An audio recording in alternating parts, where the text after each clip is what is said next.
मैं सुधाकर श्रीवास्तव आपके अपने YouTube channel Sudhakar sir classes में आपका बहुत बहुत स्वागत करते हैं। आज हम लोग क्लास 10th केमिस्ट्री का बहुत इंपॉर्टेंट पीवाईक्यू को सॉल्व करने जा रहे हैं। ये आपके प्री बोर्ड बोर्ड के लिए बहुत इंपॉर्टेंट होने वाले हैं। ठीक है, चलिए स्टार्ट करते हैं। आज का फर्स्ट क्वेश्चन कह रहा है, आज का फर्स्ट क्वेश्चन ये कह रहा है, why is the important to balance skeleton equation ना। देखो 2021 का आया वो क्वेश्चन टर्म फर्स्ट में। डेफिनेटली अगर बोर्ड में आया क्वेश्चन है तो यार रिपीट भी हो सकते हैं ना। तो कह रहा है स्केलेटन इक्वेशन को आप बैलेंस क्यों करते हो, तो according to law of conservation. ठीक है, कंजर्वेशन बाय मास के अकॉर्डिंग आप क्या करते हो, किसी भी केमिकल इक्वेशन को आप बैलेंस करते हो। क्लियर है। तो जो इसका राइट आंसर होगा, देखो इसका जो राइट आंसर होगा देखते हैं और चेक करते हैं। कह रहा to verify the conservation of energy नहीं होगा राइट आंसर इसका। ठीक है, to verify law of constant proportion भी नहीं होगा, law of conservation of mass. हाँ, इसका राइट आंसर क्या हो जाएगा, option number C, law of conservation of mass. Law of conservation के अकॉर्डिंग क्या होता है, जितना मास आपका रिएक्टेंट का होता है उतना ही मास आपका क्या होता है, प्रोडक्ट का होता है। क्लियर है। नेक्स्ट क्वेश्चन कह रहा है, देखो आज का नेक्स्ट क्वेश्चन ये कह रहा है ना, it is important to balance a chemical equation satisfy the law of conservation of mass, which of the following is statement is incorrect. जब भी ऐसा क्वेश्चन आता है ना तो बच्चे क्या करते हैं, देखो इनकरेक्ट लिखा हुआ है, बच्चे करेक्ट ऑप्शन देख के उसको चेक करके चले जाते हैं। ये क्वेश्चन इसीलिए देता है कि बच्चे हमेशा क्या करें, इस क्वेश्चन को रॉन्ग टिक करें। इनकरेक्ट लिखा है, ध्यान रखना। तो मतलब इसमें क्या होगा, तीन ऑप्शन आपके हमेशा क्या होंगे, राइट होंगे, एक ऑप्शन क्या होगा आपका सही रॉन्ग होगा। ठीक है, चलो देखते हैं। हमेशा ध्यान रखना, तीन ऑप्शन आपके क्या होंगे, राइट होंगे इस वाले स्टेटमेंट में, और एक स्टेटमेंट क्या होगा आपका रॉन्ग होगा। क्लियर।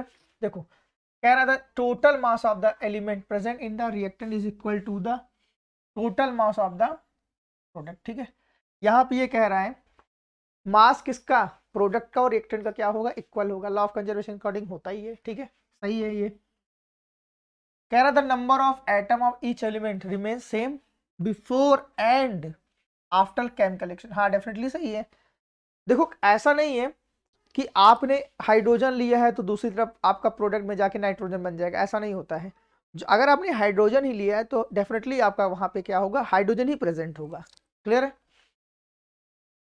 तो इसका राइट आंसर ए हो गया, बी हो गया। ठीक है, अब इसको देखते हैं, the chemical composition of the reactant is the same ना एंड आफ्टर द रिएक्शन। देखो कंपोजिशन ना, ये कह क्या रहा है, अगर आपने ए बी लिया है तो after the reaction A B बनेगा, नहीं बनेगा भैया। कैसे, अगर आपने ए बी लिया है, आपने केमिकल रिएक्शन ही होगी, ए प्लस बी की फॉर्मेशन हुई होगी। हाँ या ना। क्लियर है कि नहीं क्लियर है। तो डेफिनेटली आपका ऑप्शन नंबर सी जो है वो क्या है, इसके लिए राइट आंसर है। According to law of conservation option number C क्या कर रहा है, फॉलो नहीं कर रहा है। ठीक है, ऑप्शन नंबर सी यहाँ पे क्यों राइट आंसर हुआ, ऑप्शन नंबर सी इसलिए राइट आंसर हुआ क्योंकि यहाँ पे जो क्वेश्चन कह रहा है वो इनकरेक्ट कह रहा है। ठीक है, हमेशा बच्चे जल्दी जल्दी देखते हैं और डेफिनेटली वो क्या करते हैं, पहला ऑप्शन देखा फट टिक करा चले आए, फिर बाद में उनको रियलाइज होता है यार कि कहीं ना कहीं उन्होंने क्या किया है, क्वेश्चन को रॉन्ग टिक कर दिया है। ठीक, हमेशा क्वेश्चन पेपर को बहुत स्मूथली पढ़ा जाता है। ठीक है, क्वेश्चन नंबर 4 कह रहा है which of the following statement represent a balance chemical equation. ठीक है, इसमें बैलेंस केमिकल इक्वेशन को क्या कर रहा है, कौन सा रिप्रेजेंट कर रहा है। ठीक है, अब देखो एक चीज यहां पे देखो, फर्स्ट आओ चलो देखते हैं। 3, यहाँ पे एफ ई कितना है, एक, यहाँ एफ ई कितना है 3, तो मतलब ये स्टेटमेंट क्या हो गया, रॉन्ग हो गया। क्लियर। ठीक है, देखो यहाँ पे 3Fe है, यहाँ पे भी 3Fe है। क्लियर, यहाँ 8H2 है ना, तो देखो यहाँ 8H2 है ना, यहाँ 4 ऑक्सीजन है, तो भैया यहाँ 4 ऑक्सीजन है। हाँ या ना, चेक करो, 4 ऑक्सीजन यहाँ और 4 ऑक्सीजन यहाँ, मतलब यहाँ पे टोटल ऑक्सीजन कितने हो गए, 8। क्लियर है। इस रिएक्शन में देखो थोड़ा सा शायद कुछ अनबैलेंस हो रहा है। जो आपका क्वेश्चन आया था बोर्ड में वो क्या आया था मालूम है, 3Fe plus 4H2O gives Fe2O3 plus H2 की फॉर्मेशन होती है। मतलब जब भी क्या करते हैं, रेड हॉट आयरन से H2O गैस को पास करते हैं तो वहां पर Fe2O4 प्लस हाइड्रोजन गैस वहां पे क्या होती है, प्रोड्यूस होती है। यहां पे देखो कैसे मैंने पिक किया, सबसे पहले समझते हैं मैंने ऐसे कैसे पिक कर लिया कि सर ये रॉन्ग आंसर है। हमेशा देखो मैंने आपको पहले ही बता दिया था कि आपका जो लेफ्ट हैंड और राइट हैंड दोनों प्रोडक्ट सेम नहीं हो सकते हैं ना। देखो यहाँ पे भी H2O लिखा है, यहाँ पर भी H2O लिखा है, तुरंत मैंने पिक कर लिया कि भाई ये क्वेश्चन, ये जो क्वेश्चन बना हुआ है वो कहीं ना कहीं रॉन्ग बना है। ठीक है, ये मिस्टेक मेरी तरफ से ही हो गई है। देखो यहाँ 3Fe आओ देखते हैं तीसरे वाले में ना, यहाँ 3Fe, यहाँ 3Fe। ठीक है, यहाँ पे देखो एक H2 दिया है और यहाँ पे भी एक H2 दिया है, लेकिन यहाँ पे एक ऑक्सीजन और यहाँ पे कितनी ऑक्सीजन है, 4 ऑक्सीजन, तो ये भी रॉन्ग हो गया। और इसको देखें 3Fe, क्लियर है। 4 8H2, देखो 8 यहाँ है ही नहीं तो ये भी रॉन्ग हो गया। तो कहीं ना कहीं क्या हो गया, हमारा ऑप्शन नंबर बी क्या हो गया, राइट आंसर हो गया। ठीक है, क्लियर है। हमेशा अगर ऐसा कुछ क्वेश्चन ऐसे देता है, कहता एलिमिनेट करो किसी केमिकल इक्वेशन, तो हमेशा अगर क्या करना, अगर दोनों तरफ सेम लिखा हुआ है तो एक को एलिमिनेट कर देना। क्लियर है, वही आपका रॉन्ग आंसर है। नेक्स्ट हमारा क्वेश्चन कह रहा है, ठीक है, the chemical reaction between the copper and oxygen ना, copper and oxygen can be categorize. ठीक है, कॉपर क्या करता है, ऑक्सीजन के साथ ना क्या करता है, रिएक्ट नहीं करता है, ध्यान रखना। तो कॉपर को बर्न करते हैं in the presence of oxygen, और वहां पे क्या होता है, कॉपर ऑक्साइड की क्या होती है, फॉर्मेशन होती है। ये रिएक्शन आपकी क्या कहलाती है, कंबशन रिएक्शन। ठीक है, option number C is a right answer. ठीक है, कंबशन रिएक्शन। ठीक है, मतलब कॉपर को हम प्रेजेंस ऑफ ऑक्सीजन में बर्न कर रहे हैं और कॉपर ऑक्साइड की फॉर्मेशन। हमेशा ध्यान रखना, क्लास 10th के लेवल पे बोर्ड का जो एग्जामिनर होता है ना, वो आपसे ये डिमांड करता है या फिर वो जानता है, वो चाहता है ये है कि आप बैलेंस केमिकल इक्वेशन लिखिए। ठीक है, आप क्या करोगे, क्लियर। चलिए नेक्स्ट क्वेश्चन देखो, कह रहा है, नेक्स्ट क्वेश्चन हमारा कह रहा है, देखो C6H12O6 plus 6O2 gives 6CO2 plus 6H2O ना, एबव द रिएक्शन। ये कौन सी रिएक्शन है, देखो रिस्पिरेशन रिएक्शन है। ठीक है, ये कौन सी रिएक्शन है, रेस्पिरेशन रिएक्शन। और आपको पता है रिस्पिरेशन रिएक्शन कौन सी रिएक्शन होती है, एक्सोथर्मिक होती है। ठीक है, ये रिएक्शन कौन सी रिएक्शन होती है, एक्सोथर्मिक होती है। क्लियर है, option number C is the right answer. Clear है, नेक्स्ट क्वेश्चन देखते हैं। देखो ये क्वेश्चन कह रहा है, which of the following categorize, ठीक है, एज द थर्मल डिकम्पोजिशन। आपको पता है डिकम्पोजिशन रिएक्शन क्या होती है, 3 टाइप्स की होती है। एक थर्मल डिकम्पोजिशन जिसमें आप स्ट्रांगली हीट देते हो, एक इलेक्ट्रिसिटी के साथ होती है जिसमें आप इलेक्ट्रोलाइसिस जिसे बोलते हो ना, और एक क्या होती है, फोटोलिटिक, जो सनलाइट के प्रेजेंस में रिएक्शन होती है।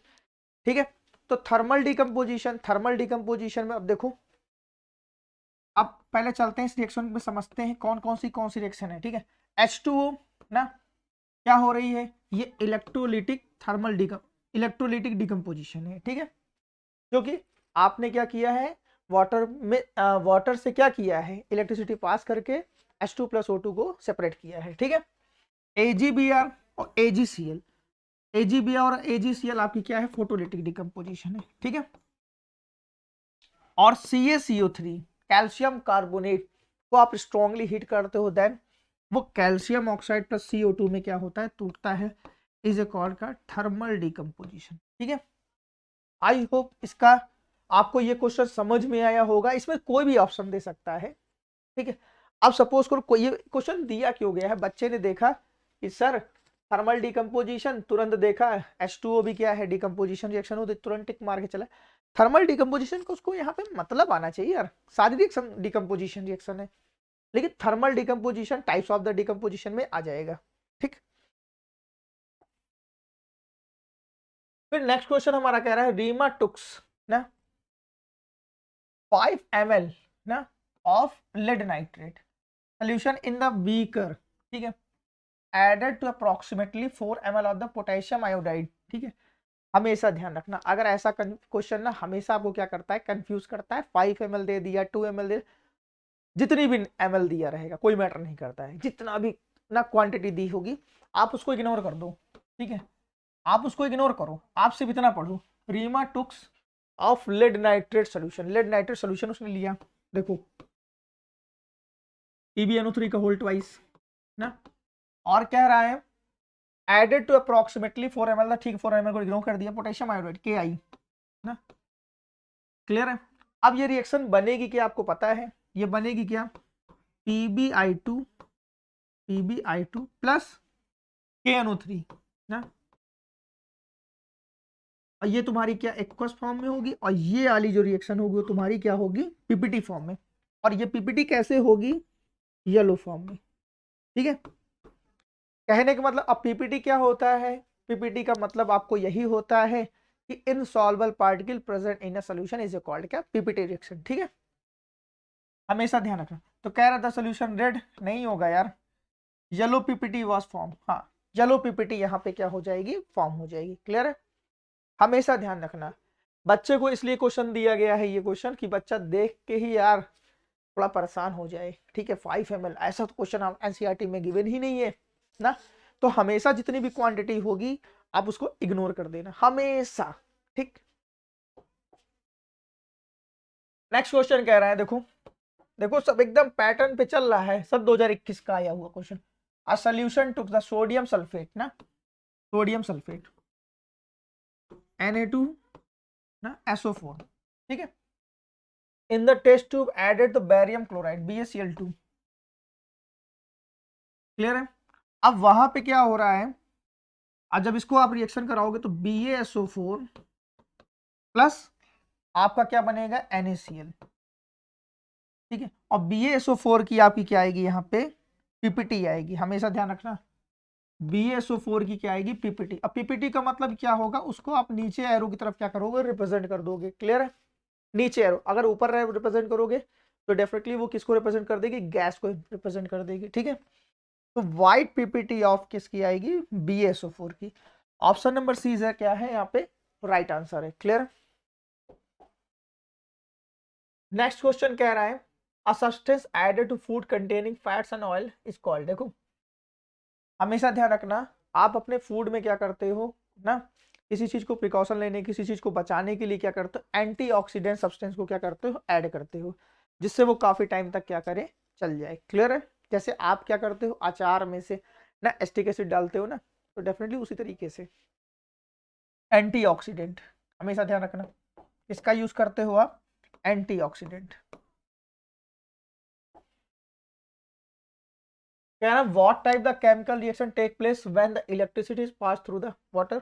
आपको पता है ना, इलेक्ट्रिसिटी के थ्रू अगर किसी चीज की वाटर की डिकम्पोजिशन कहला रहे हो ना, तो डेफिनेटली वो कौन सी रिएक्शन होगी, डिकम्पोजिशन रिएक्शन होगी। ठीक है, लेकिन डिकम्पोजिशन में भी कौन सी रिएक्शन होगी, इलेक्ट्रोलाइसिस।